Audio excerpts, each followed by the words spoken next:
Opportunity, and I'm so thankful that Provost Volin was able to be here with us today. I know, much like parents aren't supposed to have favorite children, I imagine the provost isn't supposed to have favorite units on campus. But I would like to think, this is Hannah's opinion, it has not been validated by the provost, but I would like to think that he holds extension in very high regard. I mean, I would like to think we're his favorite, but those are my words, not his. But I do appreciate the fact that, if you all remember, Provost Volin joined us way back in August during Extension Connections when he wasn't even an employee of the university yet. He was actually on vacation between the gap of ending one administrative position and coming here to Maine. That was 6 months ago. And again, if you were able to read his message this morning that he sent out to the university as a whole, again, 6 months can feel like 6 years or a lifetime in COVID time.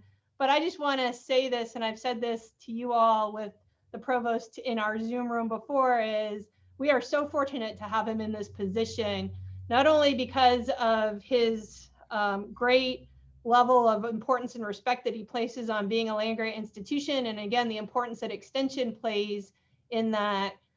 He is more enthusiastic than I am, which is a stretch, and is one of the most forward-thinking administrators that I've ever had the pleasure of working with, and I've worked with a lot over the last 20 years. And so I'm really appreciative of him and him being on the agenda at this time, because again, we're starting to think about change, and I love the words that you all submitted. It is an opportunity for growth, and it's an opportunity to do new things. And again, but we understand that there comes with some hesitations to that. And so with that, we have given the provost a few talking points, but then he said he'd be willing to open it up for some questions as well. So with that, I am pleased and honored that Provost John Volin is here to join us today to help us, again, frame our thoughts on change and extension and how we fit into the university and the state. So Provost Volin, thank you so much. Great, thank you so much, Hannah, and thank you for inviting me. And good morning, everyone. Yeah, 130 on Zoom. It's it's pretty brutal, actually, but it's so wonderful that you're doing this and you're actually giving this commitment. I saw that you're building the roadmap for Extension's future is your overall goal here, and that's really exciting and wonderful. And it has. I mean, we hear it every day. It's been quite a year, right? And I really do want to thank you for all the hard work you've accomplished over this last year.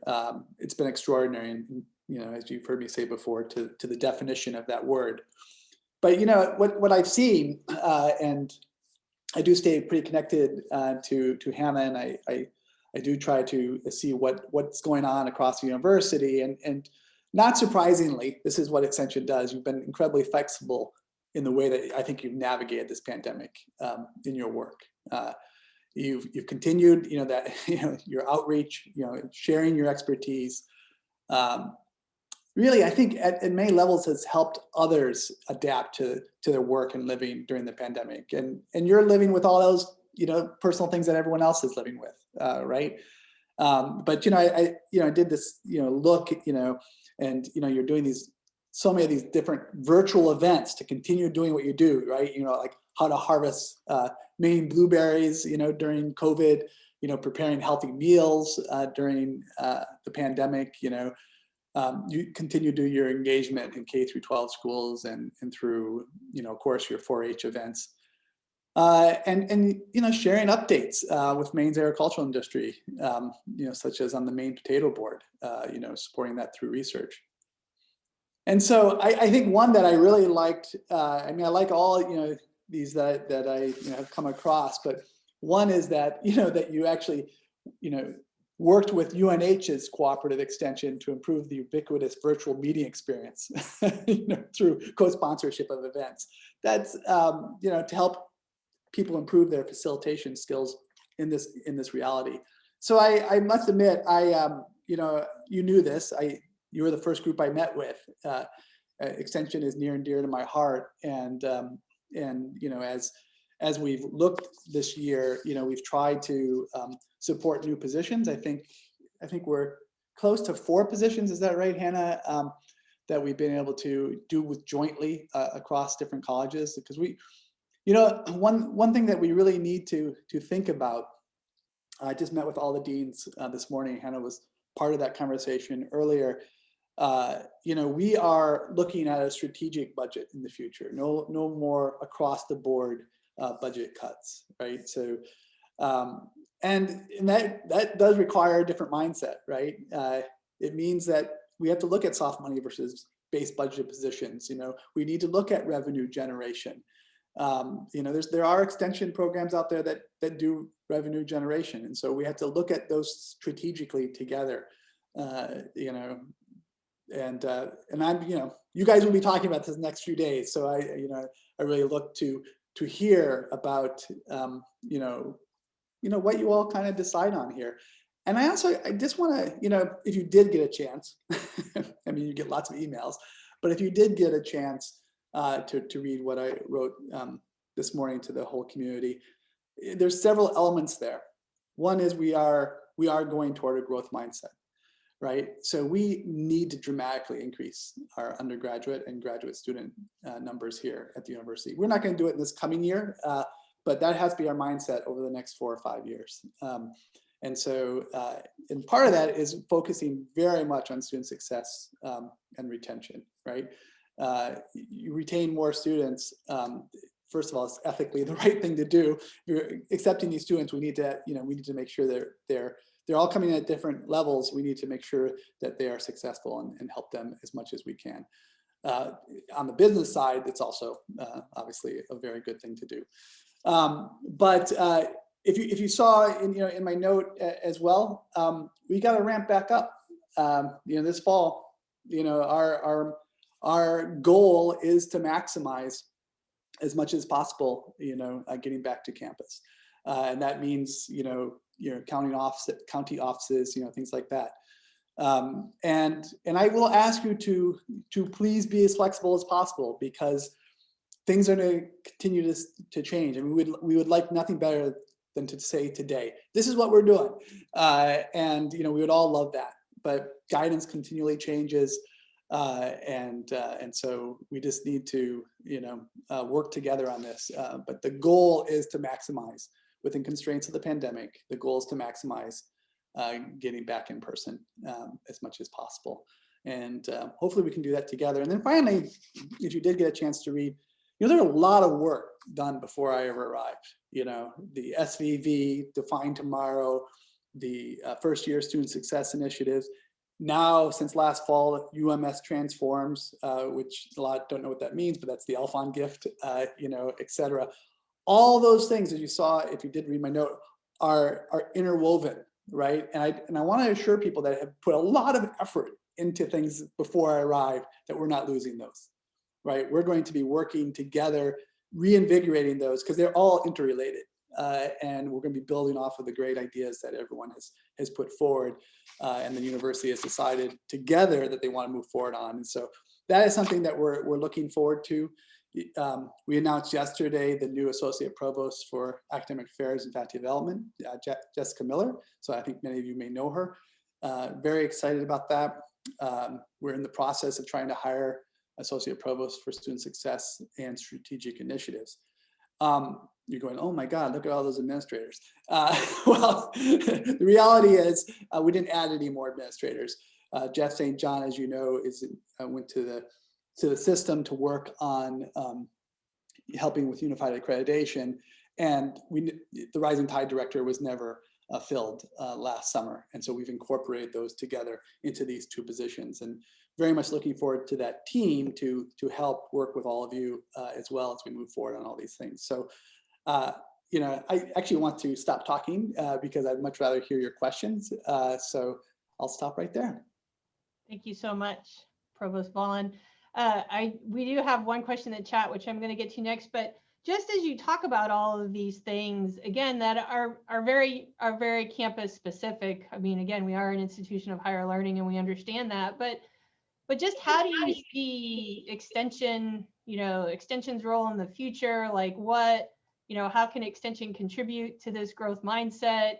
just could you talk a little bit about that so we can, again, as we think about moving forward in these 5 different areas, we have some of your thoughts in mind as well.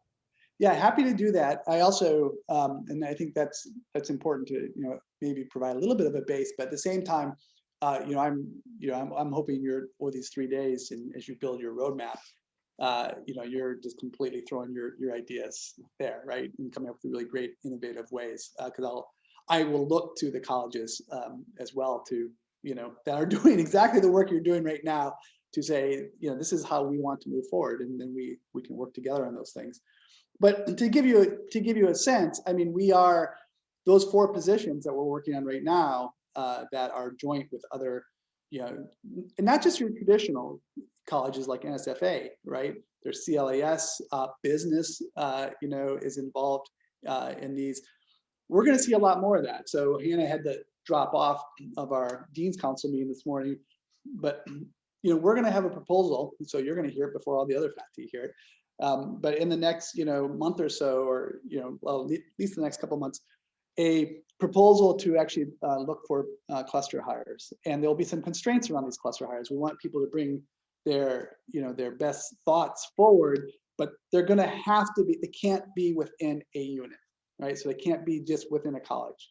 They can be with a college and a center or institute. They can be with a college and extension.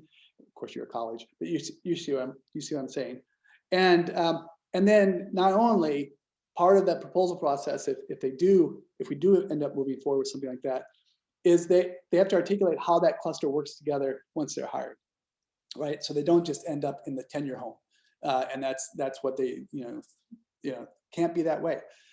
You heard me say a little bit about the revenue sharing. There's going to be a lot more revenue sharing, and I think extension, we'll have to think about what programs would make sense to generate revenue, and I'll leave that up to you all to see if that's something that you want to do and go down.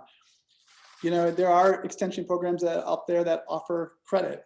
I think you all may want to be having those conversations, et cetera. So again, I don't want to be prescriptive here, but I'd love to hear your thoughts. Awesome, thank you. And I appreciate Ann kind of kicking us off in the chat. If you have questions for the provost, I think we have him until about 11:30. So please put your question in the chat. But Ann started us off. The president's recent Portland Press Herald event highlights Extension's role in the pandemic, which is great. She also highlights the role of Witter Farm over the life of the university. The farm is supported by both Extension and SFA and split appointment faculty. How can the University of Maine continue to support this valuable teaching, and I'm thinking extension resource? Our undergrads love the farm. Right. I mean, I kind of just talked about that a little bit, so anytime that you have this land grant mission, that we have extra costs that a lot of universities don't have. And so we need to make sure that we're also supporting those costs, right? And farms are like that, whether they're forest land or agricultural land, and they, or 4-H, et cetera. So, so I guess all I can say is it's part of what makes us great, and we just need to always be making sure that we're keeping mindful of that. And that's, and again, the budget moving forward is not going to be across the board. So there'll, cuts that's what's been done here traditionally for a very long time, and that's just a slow death by 1,000 cuts. And so we have to be strategic. And so part of what you all are doing right now is being strategic, right? And some things are going to be invested in and others may not. But I can't, those are conversations that we're going to be having right now on the academic side. If we're going to go into a growth mindset, we're going to have to be very careful and strategic about what we cut and things like that. Awesome, thank you. From your position, are there specific roles that Extension can play to support student retention? Yeah, I mean, there's no doubt. I mean, if you go just to the, well, okay, so this is we could have a good hour discussion on this alone. So you can go to those links that I put in the email today, and you can see the various ways, and you could immediately go, yeah, Extension can do this, this, this, this. On the LFON work, just so you know, this week, it's going to happen this week, we're really pushing to get out a proposal where we are creating one, hopefully up to 35 sections of an RLE, research learning experience, 1 credit type course this fall. I could easily see extension playing a role there somehow, because it's whether it's a partnership with another unit, what have you. But wait for that as it comes out. When we did the what was the blank? I just drew a blank. Black Bear Paws. Thanks. When we did that, extension was kind of up in center on that, and that plays a huge role in keeping those students that deferred, right, this last year, and hopefully attracts a lot more students. So I don't know if you're keeping, abreast of this. Enrollment management across the US is just completely wacky, right? There's all these articles on it. I mean, you have so many of the universities stopped, requiring the, SATs, ACTs, things like this. UCLA is up 1,000% in their applications, et cetera. A lot of really small colleges, state colleges, privates are way down, right? As of last year, when the Supreme Court did that ruling, it used to be at May 1, people would not poach once a student decided where they were going. That's gone. We thought we'd see a lot of poaching last year, but because of the pandemic, everyone was just trying to survive. You're going to see a ton of poaching going on this year. So all bets are off where we're at. Right now, we were really aggressive before. I mean, we got things in 2 months earlier than ever on our response to students, on applications, on their financial aid package, et cetera. So right now, we're way up, but we're predicting ourselves to actually be 1% down, right? So we're right at the edge. But extension, like just the Black Bear Paws plays a critical role and will increasingly play a critical role in actually attracting students here, right? And recruiting students at the high school level, right? And that's a huge one. You have these internships all across the state that are going to be incredibly critical in this. So that's probably more detail than you wanted, but that's kind of where we're at, and I think extension will be a major player. Thank you. When planning for revenue generation, what steps are being considered so Mainers from lower socioeconomic levels have access to UMaine? And I think Ryder just added an early college as well. Was that attached to that question, Ryder? I think. No, not so much. It was attached to the research learning opportunities, opportunities for high school students to aspire to UMaine. Gotcha. All right, thank you. So we'll go back to Mitch's question about when planning for revenue generation, what steps are being considered so Mainers from lower socioeconomic levels have access to UMaine?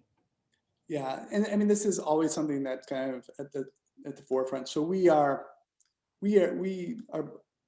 need about 26. We have about 26 million in unmet need, right? And right now we have about $41 million in financial aid that we put out, and it's the financial aid office is very sophisticated in this, and so it very much goes. The majority of that goes to students that have that need, and but we can't meet it all. And again, I missed this, but it was, there's a lot of restricted scholarships out there, and about a little over 1.5 million don't get used, every year. And so that's money left on the table. And so we just had about a half-hour conversation with all the deans because we have new software now.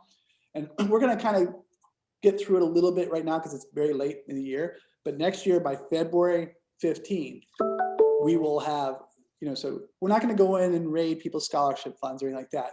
But of that 1.5 million, we're going to help them spend at least $500,000 of that, right? And so getting it back into the pocket of lower income folks that need it. And you say, well, why don't you just go for all 1.5 million? Well, there's always constraints, right? So if someone gives $1,000 scholarship to an incoming student, as an example, and they stay in that major and they get the GPA that they need to get, that's actually usually giving them a $4,000 scholarship, right? And so they have to kind of do shadow accounts to make sure that they're following that. So we're not going to, but we are going to spend it much more efficiently and work with the colleges on this and get that money into students that really need it. So I hope that answers your question. If any of these don't answer your question, just jump in, please. It's really hard for me to read and answer at the same time. So. Well, and I'll try to kind of facilitate the reading part as well. And we have talked a lot about this because we certainly do reach a lot of youth, obviously through 4-H, and again, some sort of targeted scholarship. And we've started having these discussions prior to COVID. If could we have targeted 4-H scholarships and keep those the brightest, kids in Maine who I think belong to our 4-H program in the state, and going through, hopefully the university, but at least one of the system campuses would be a great opportunity. Dick put a question in about would it help our numbers if extension staff took their one course benefit to boost course numbers, enrollment numbers, or would it be a burden to the university? I don't think we have a lot of our people within extension who utilize this benefit. Well, I mean, the courses are we don't have any issue filling the courses, right? But it is a benefit for you. So, if that's something you want to do, you should definitely take advantage of it, right? With having a growth mindset, which is great, there's always a downside. There's always a flip side to things. Can you foresee a negative impact of growth in the future? Well, I mean, you're always balancing with growth, right? So part of that is the classes, class sizes, making sure your class sizes don't get too unmanageable and too large, right? So keeping that connection. We have a 16-to-1 ratio right now. We'd want to be able to try to keep that, right? So those are important things. So the fact that we're going to be even doubling down on retention and student success initiatives, that's a key in all this. One of my colleagues is the long time, I think since 2008, the provost at University of Rhode Island, they have increased over that period of time, over 5,000 students, and we get about 28 cents on the dollar from the state, right? They get like 8 cents on the dollar on the state. They had no choice but to do that, and the way they were able to grow with those potential downsides that you're talking about was focusing completely on student success and retention, right? So, and they've been able to dramatically increase their overall faculty numbers at URI that they're able to pay for themselves, essentially. Hopefully our state will continue to support us, more than Rhode Island does. But at the same time, we all know state support is just, it just does this over time. That's what it is. And so we need to figure out ways that we can actually incentivize programs to grow. And but you're right. There's no doubt. There's always, there may be some negative impacts, and we got to always kind of stay on top of those. By the way, together, we're all in this together. This is not just like, one or two folks. This is all of us have to work together on this. Yeah, no, absolutely. And we've talked a lot about togetherness, certainly over the course of this last year too. There was a couple other questions about kind of along the same line. Scholarships tied to micro-credentials would increase pathways to UMaine for 4-H youth. Is there any discussion around this in the context of the Alphon gift? Not on the scholarships tied, right, or to micro-credentials that I can see. There's a lot of talk going on in micro-credentials, not only at the system level. I mean, there's that initiative that you know about, but there's a lot of other things that are happening. And that's a longer conversation for another day. One thing we know, though, micro-credentials are not going to go away. So we need to make sure that we do them well and that they actually have some meaning at the end. And so we can have a much longer conversation on that. As far as the strategy to include keeping young people in Maine after they graduate, that is that's part of our Alphon gift, and that's part of student success retention. One of them is pathways to careers, and the goal is we want to get them in the career, and we certainly would love to have the majority of them stay here, right? And so that's a multifaceted approach, of course, but that's the goal. Anna, sorry, I'll turn it back over. No, that's fine. I appreciate all the questions coming in. Tori had a great one. We have been discussing the possibility of offering courses to matriculated students and farmers at the same time, seeing the benefits of mixing the two audiences. Other than the intricacies of Brightspace, do you think this could be a positive thing? Are there any constraints? That's cool. I'm sure there's lots of constraints, but go for it. Let's figure it out. It's, I mean, one thing is we gotta make sure that, and we do, this done by universities all the time, right? You make sure that the seats are going to UMaine students first. And then after a certain date, they're opened up, any that you have room to fill, et cetera. I think those are, my experience with those type of things. I haven't actually done it with farmers, but I've done it with other, adults that come, non-matriculated adults that come in that they just really enhance the overall experience. I mean, when I was a faculty member in Florida, we did a lot of that and it was great. And several of those actually ended up becoming my grad student down the road, or one, he was 78 years old and we got him as undergrad. These are great things. That's awesome. Extension has a lot of good ideas for split positions, cluster hires in the past, but we have bumped into challenges with other colleges. It is hard for timing to work out right when we have the budget, they don't, and vice versa. Will the cluster hire program be able to provide some transitional help with timing? Yeah, I mean, this will all be worked out. If a cluster hire is the proposal will be people actually coming together. And they would be the ones proposing it, going through their deans, et cetera. And if a cluster hire is chosen, it'll be a mix and match of all kinds of different things. We'll be looking to base salaries that are already within colleges. We'll be looking creatively. It won't be just the usual buckets. So that's awesome. And I'm gonna throw one out kind of as the last question, maybe, is just being respectful of your time. So now that you've been here 6 months, has anything surprised you about the great state of Maine or the university? Things that when you got here, you're like, well, I had no idea. I know this is kind of a surprise question in itself, but just you've been here now 6 months. Yeah, I mean, and again, if you this is not a plug to read the note I put this morning, but it is amazing. I've been here 7 months, right? And it is amazing to me because sometimes it feels like I've been here for years, and I mean that in the best way, right? Because we've gone through a lot already.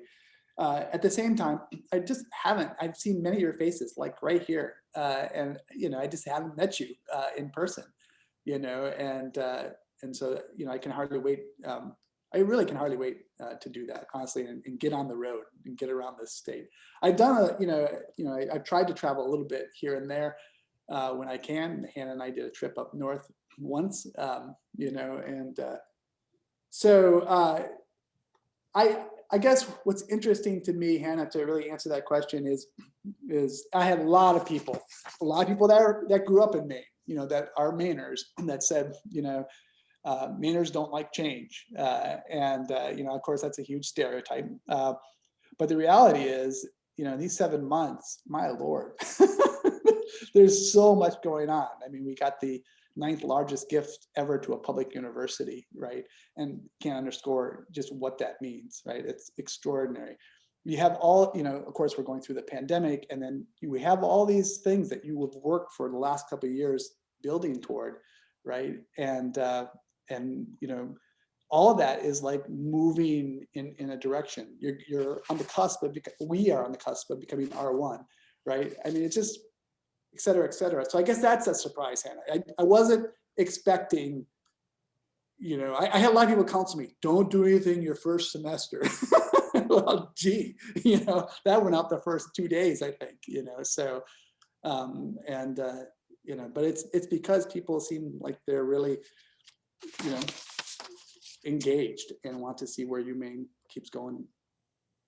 Well, I appreciate that. And again, being aware of your time, I'm not going to ask Dennis's question because we are recording this too, so I won't put you on the spot today to confirm that in fact extension is your favorite. We'll just know it internally in our hearts.